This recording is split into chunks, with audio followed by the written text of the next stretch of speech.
Exodus 24:5, okay? Thou shalt not make any graven image, okay? Any graven image or any likeness of anything that is in heaven above. So you cannot make a graven image or anything in any likeness, okay? I mean, I don't know why it says that. Thou shalt not bend down thyself to them and serve them. It straight up says, you shall not make an image and you shall not bow down and serve them. And people, literally, that's all they do. They go to church, they bow down to an image. They bow down to a statue. They bow down to a thing. And I don't get it, because that's not at all what the Bible was trying to tell you. Jesus was not for church. Jesus was against the Pharisees.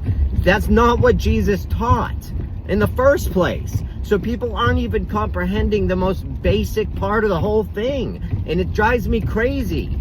The light, Matthew 6:22, the light of the body is the eye. If therefore thine eye be single, thy whole body shall be full of light. That's what Jesus said.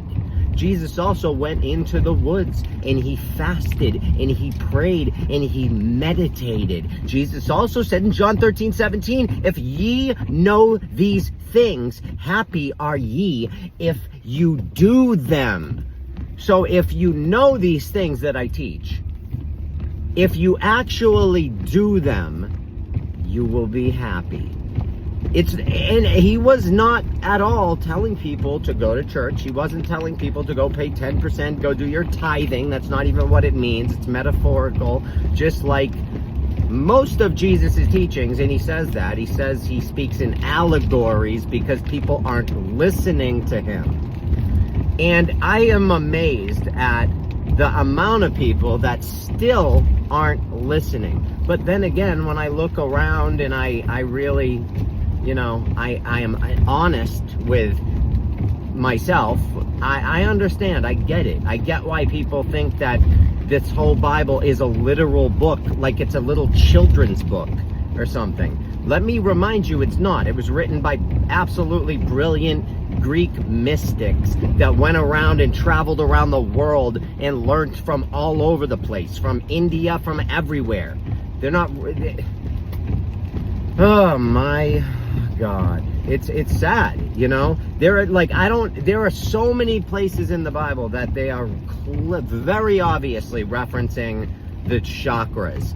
Another perfect example, it would be when Jacob meets God. He struggles with God, and then Jacob's name is changed. You know what his name is changed to? Does anybody? His name is changed to Israel, which means one who struggles with God. But where does he meet God? Because he says after the struggle, he finally met God, and he met him at the Peniel. I mean, it says the Peniel. They're talking about the pineal gland. The Greeks understood some crazy stuff that is just going over everybody's heads. And I'm out here really trying to help and scream from the top of my lungs and teach people stuff, and I'm getting censored and banned and everything for it, which is just absurd and sad, but it is what it is, I love you all. If you really want to learn, if you're ready to learn, because that's really what learning is. You have to be ready to learn. If you're not ready, you're not going to learn. You're not going to absorb information. And intelligence is not really what you think it is, I bet. Intelligence is only being willing to receive information. That's all it is. That's all intelligence is. Perfect example is when you need to find out if there's intelligence in another country or something, for example, or on another planet. You'd maybe shine a laser, and if something got shined back, you'd say, wow, there's intelligent life there. They didn't solve a problem. They didn't solve a riddle. They didn't solve a math problem. They didn't build a freaking spaceship. They just simply shined the laser back. They let you know, we see ya, we hear ya, and we're here. Hello. That's all intelligence is.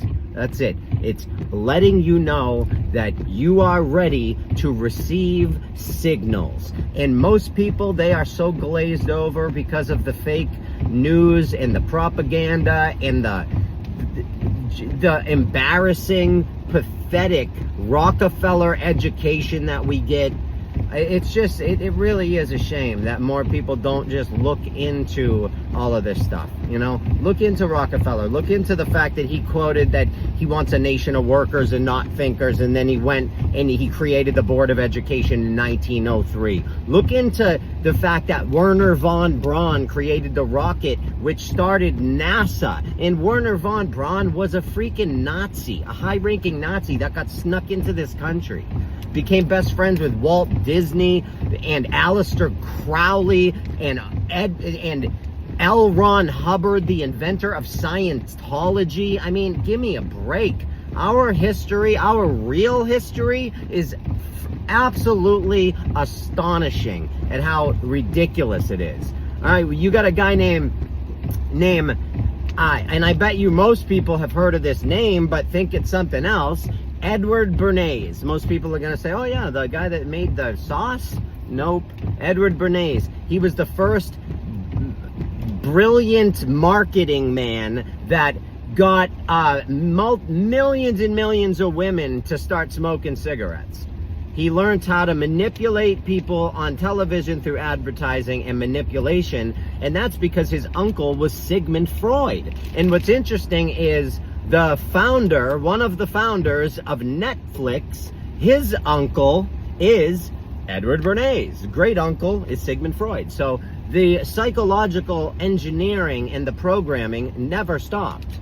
It's going, and it's worse than it ever has been. So I wish you all luck if you're not willing to listen, because you're gonna need it. And if you're willing to listen, go to my website, get all my books for free. You can download them all, thousands of pages. I'm coming out with the newest book in a couple of weeks, and that is connecting all of this symbolism to the internal body, like the Holy Trinity, how every religion has a Trinity. Christianity has the Father, Son, the Holy Spirit, okay? You have Hinduism, which had Brahma, Vishnu, Shiva. You have, even in, let's see, ancient Egypt, you had Isis, Horus, and Osiris. This is the pineal gland, the pituitary gland, and the thalamus of the brain. This is all brain stuff, because the chaotic waters in the oceans and the destruction and the chaos and all of the Bible and the seven-headed beast that comes up and destroys everything.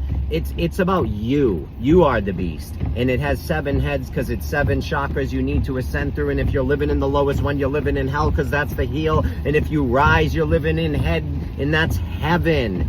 And even Santa Claus is a version of this. Santa, the lowest root chakra is red, the color red. Santa's bag is red. Santa goes down the chimney, down the vertebrae to deliver the presents. The presents are material, carnal mind, the 5 senses. Just, it keeps you here. It keeps you in, yeah, I want more, I need, I want to love. Keeps you there.